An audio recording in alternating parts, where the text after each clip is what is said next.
Hello everyone, कैसे हैं आप लोग। तो आप सभी का हमारे यूट्यूब चैनल वीके स्टडी में स्वागत है।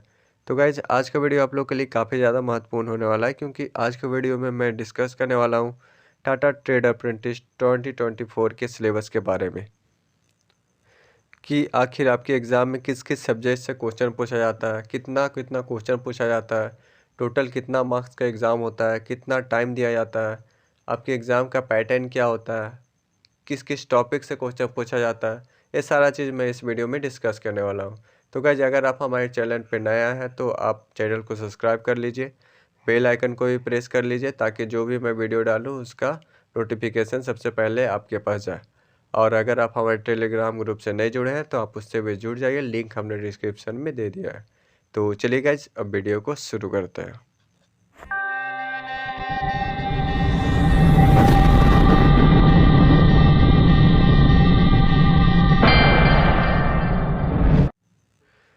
तो गाइज इस वीडियो में मैं कंप्लीट सिलेबस के बारे में डिस्कस करूंगा, तो आप वीडियो को बिना स्किप किए पूरा देखिएगा। तो चलिए गाइज सबसे पहले देखते हैं कि आखिर आपके एग्ज़ाम में किस किस सब्जेक्ट से क्वेश्चन पूछा जाता है। तो आपके एग्ज़ाम में जो क्वेश्चन पूछा जाता है वो मैथ से पूछा जाता है, साइंस से पूछा जाता है, इंग्लिश से पूछा जाता है, करेंट्स अफेयर और जीके से भी क्वेश्चन पूछा जाता है। ठीक है, अब आगे हम देखते हैं एग्ज़ाम पैटर्न के बारे में। आपके एग्ज़ाम में जो टोटल क्वेश्चन पूछा जाता है वो 90 क्वेश्चन पूछा जाता है आपके एग्ज़ाम में। और टाइम कितना दिया जाता है, तो टाइम जो है वो 2 घंटे टाइम दिया जाता है। तो अच्छा टाइम दिया जाता है आपके एग्ज़ाम में। ठीक है, तो आपके पास काफ़ी ज़्यादा समय रहता है एग्ज़ाम में क्वेश्चन सॉल्व करने के लिए। अब देखते हैं किस सब्जेक्ट से कितना मार्क्स का क्वेश्चन आता है। तो आपका जो मैथमेटिक्स है वो उससे 50 क्वेश्चन रहता है, तो काफ़ी ज़्यादा वेटेज है मैथ का, तो आपको ज़्यादा ध्यान देना है मैथमेटिक्स पे। साइंस का भी अच्छा खासा क्वेश्चंस आते हैं, 30 क्वेश्चन आपके एग्ज़ाम में पूछे जाते हैं साइंस से। ठीक है, और इंग्लिश और करेंट अफेयर से कितना पूछा जाता है, तो इंग्लिश और करेंट अफेयर और जीके को मिला के 10 क्वेश्चन पूछा जाता है।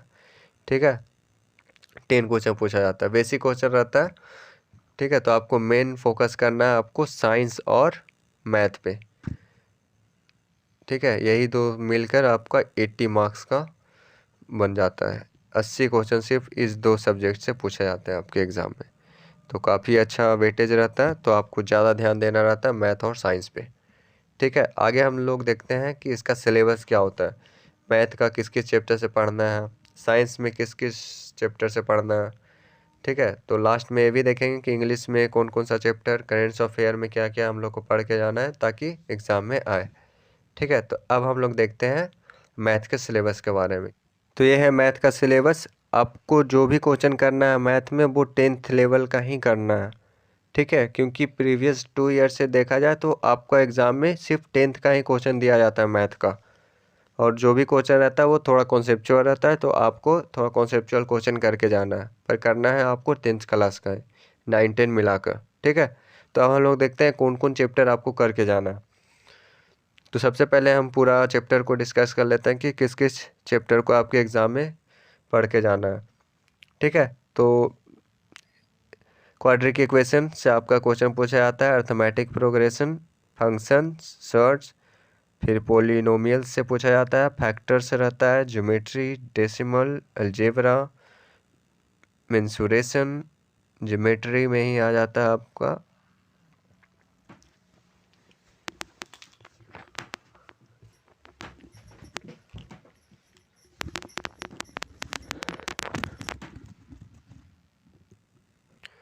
फिर ट्रिग्नोमेट्री इसमें भी इंक्लूड हो जाएगा, हाइट एंड डिस्टेंस भी इंक्लूड हो जाएगा, तो आप लोग इससे भी पढ़ लीजिएगा। फिर आता है स्टैटिस्टिक्स से क्वेश्चन पूछा जाता है, फिर प्रोबेबिलिटी से क्वेश्चन पूछा जाएगा आपके एग्ज़ाम में, फिर मेजरमेंट से रहता है, फिर लॉग से क्वेश्चन पूछा जाता है, नंबर सिस्टम से, और फिर लास्ट में आ जाता है simple interest, compound interest, discount, profit loss and percentage. तो इसको अभी आप लोग नहीं पढ़िएगा तो ठीक रहेगा। ठीक है, क्योंकि प्रीवियस 2 ईयर से देखा जा रहा तो इन टॉपिक से क्वेश्चन नहीं पूछा जा रहा आपका एग्ज़ाम में। पहले का बात करें 2 साल का, तो पहले इन्हीं टॉपिक से ज़्यादा क्वेश्चन पूछा जाता था, पर अब इन टॉपिक से ना के बराबर क्वेश्चन पूछा जाता है। तो अभी आपको इसको देखना नहीं है। अगर आप चाहते हैं तो इसका इंट्रोडक्शन बस देख के रख लीजिए, ताकि आप अगर आ जाए तो आप इन क्वेश्चंस को बना सको। तो ये तो हो गया इसका मैथ का सिलेबस। पर देखते हैं कि सबसे ज़्यादा किन किन टॉपिक से क्वेश्चन पूछा जाता है, ठीक है। तो उसको हम लोग देखते हैं और उसी चैप्टर को आपको ज़्यादा फोकस करना है। तो सबसे पहले तो आपको क्वाड्रिक इक्वेशन को देख के जाना है बढ़िया से, ठीक है। इससे अच्छा खासा क्वेश्चन पूछा जाता है, एपी से भी अच्छा क्वेश्चन पूछा जाता है, ठीक है। तो ये भी देखकर जाना है। फिर आ गया पॉलिनोमियल, ये भी अच्छा टॉपिक है, इससे भी अच्छा क्वेश्चन पूछा जाता है आपके एग्ज़ाम में। फिर ज्योमेट्री से क्वेश्चन पूछा जाता है, ठीक है। ज्योमेट्री भी अच्छा से पढ़ के जाना है आपको। उसके बाद बात करें तो मेंसुरेशन, इससे तो भर भर के क्वेश्चन पूछा जाता है, ठीक है। तो ज़्यादा फोकस देना इन चैप्टर पे आपको, ज्योमेट्री से भी रहता है यहाँ पे, ठीक है। उसके बाद बात करें तो स्टैटिस्टिक्स, इससे भी भर भर के क्वेश्चन पूछा जाता है, तो इसको भी आपको छोड़ना नहीं है। प्रोबेबिलिटी से भी क्वेश्चन रहता है, ठीक है। तो जिसको मैं टिक किया हूँ, इन चैप्टर से काफ़ी ज़्यादा क्वेश्चन पूछा जाता है, ठीक है। तो आपको इन चैप्टर को ज़्यादा फोकस देना है और अच्छा से इन चैप्टर्स को प्रैक्टिस करना है। अलजेब्रा भी पढ़ लीजिएगा, ठीक है, इससे भी आता है अच्छा खासा क्वेश्चन। तो जिनको मैं टिक किया हूँ, उन चैप्टर को आप ज़्यादा अच्छा से पढ़ के जाइएगा, ठीक है। उम्मीद है आपको समझ में आया होगा। तो अब हम लोग चलते हैं आगे साइंस का सिलेबस की ओर, कि आखिर आपके को साइंस में किन किन टॉपिक को पढ़ना है, ठीक है। तो चलिए देखते हैं साइंस का सिलेबस। तो ये है साइंस का सिलेबस, ठीक है। पहला जो है वो क्या है, फिजिकल क्वांटिटी एंड मेजरमेंट, इससे क्वेश्चन पूछा जाता है आपके एग्जाम में। Scalar and vector quantity, equation of motion, Newton law of motion, gravitation and simple pendulum moment, parallel force, couples and levers, work power and energy, hydrostatic and Archimedes principal, vibration wave and sound, thermometer and thermal expansion, specific heat and latent heat, thermal conduction, kinetic theory of matter, light and reflection of light from a plane surface, ठीक है। ये सारा topic को आपको पढ़ के जाना है, ठीक है। आपको इतना ज़्यादा लग रहा होगा साइंस का सिलेबस, इतना ज़्यादा लग रहा है क्योंकि मैंने टॉपिक बाय टॉपिक सिलेबस बनाया है। ऐसा नहीं कि मैं सिर्फ चैप्टर बता दिया हूँ, टॉपिक मैं बताया हूँ कि किसके टॉपिक को पढ़ के जाना है आप लोग को, ठीक है। क्योंकि देख लीजिए यहाँ पर reflection of light from the spherical mirror, reflection of light from the plane surface, तो ये सारा तो लाइट ही चैप्टर का है। अगर मैं लाइट लिख देता तो सारा आ जाता, पर मैं यहाँ पे टॉपिक बाय टॉपिक आपको बना के दिया हूँ, ठीक है, ताकि आपको ईजी हो पढ़ने में। तो आप लोग देख लीजिए, स्क्रीनशॉट ले लीजिए, इन्हीं चैप्टर को आपको अच्छा से पढ़ के जाना है। ज़्यादा आपको फोकस देना है लाइट के चैप्टर पे, इलेक्ट्रिसिटी पे देना है, ठीक है, वर्क पावर एंड एनर्जी पे देना है, मोशन पे देना है, साउंड पे देना है और लाइट पे देना है, ठीक है। इन चैप्टर को आपको अच्छा से करके जाना है, ठीक है। फिर केमिस्ट्री में हो गया आपको metal and metallurgy, nature of matter, फिर हो गया oxidation reduction, chemical reaction, symbol and formula, acid base and salt. ये सबसे डायरेक्ट क्वेश्चन आपके एग्जाम में पूछा जाएगा, तो ज़्यादा हार्ड नहीं पूछा जाता साइंस से। अगर आप पढ़े होगे अच्छा से 10 तक तो आप कर लोगे उन क्वेश्चंस को। तो बस आपको एक बार पढ़ लेना, फिर से रिवाइज कर लेना अच्छे से, ताकि आपके एग्ज़ाम में छूटे ना, ठीक है। तो ये है साइंस का सिलेबस, तो आप लोग इसको अच्छे सिलेबस को स्क्रीनशॉट कर लीजिए, ठीक है। तो चलिए अब हम लोग बढ़ते हैं नेक्स्ट इंग्लिश के सिलेबस की ओर। तो इंग्लिश में आपका अप्रोक्स 5 क्वेश्चन ही पूछे जाते हैं, ठीक है। तो आपको ज़्यादा ध्यान इधर नहीं देना। अगर आप बेसिक भी पढ़े होगे इंग्लिश तो आप बना लोगे उन क्वेश्चंस को। तो सिंपली किस टॉपिक से क्वेश्चन पूछा जाता है, तो स्पोर्टिंग एरर रहता है, उसके बाद प्रीपोजिशन से रहता है, फिलिंग द ब्लैंक्स, स्पेलिंग दे दिया जाएगा चार्ट हो और बोलेगा कौन सा स्पेलिंग सही है। फिर क्वेश्चन रहता है reconstruction of words in a sentence, ठीक है, इससे भी रहता है क्वेश्चन।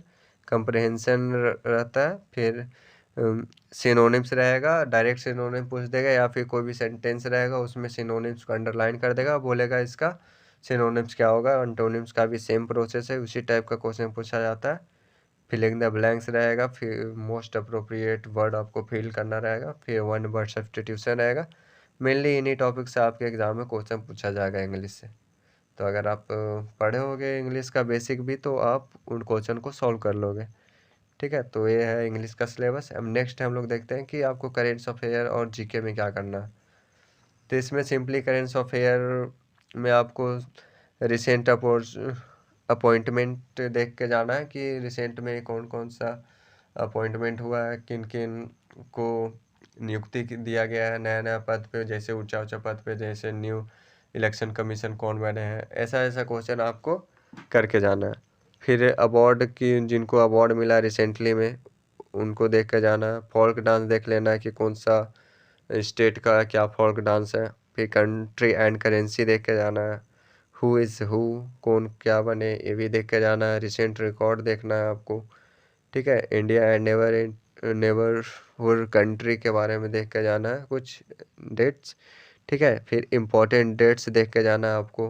फिर बेसिक हिस्ट्री या ज्योग्राफी से भी क्वेश्चन रहता है एक आध दो ठो, तो आपको ये बेसिक ही पढ़ के जाना, उतना हार्ड नहीं आता। तो इससे भी 5 क्वेश्चन आपको मिला के दिया जाएगा इन सारा से। ठीक है, तो मेनली मैंने कुछ टॉपिक पे वीडियो ही बना दिया। जैसे फोक डांस पे मैंने वीडियो डाला हुआ है, फिर कंट्री एंड करेंसी पे एक वीडियो डाला हुआ, फिर इम्पोर्टेंट डेट्स पे मैंने वीडियो डाला है। तो आप उन वीडियो को भी देख लेंगे तो आपका क्लियर हो जाएगा, और बाकी आप करेंट्स अफेयर को देखते रहिएगा।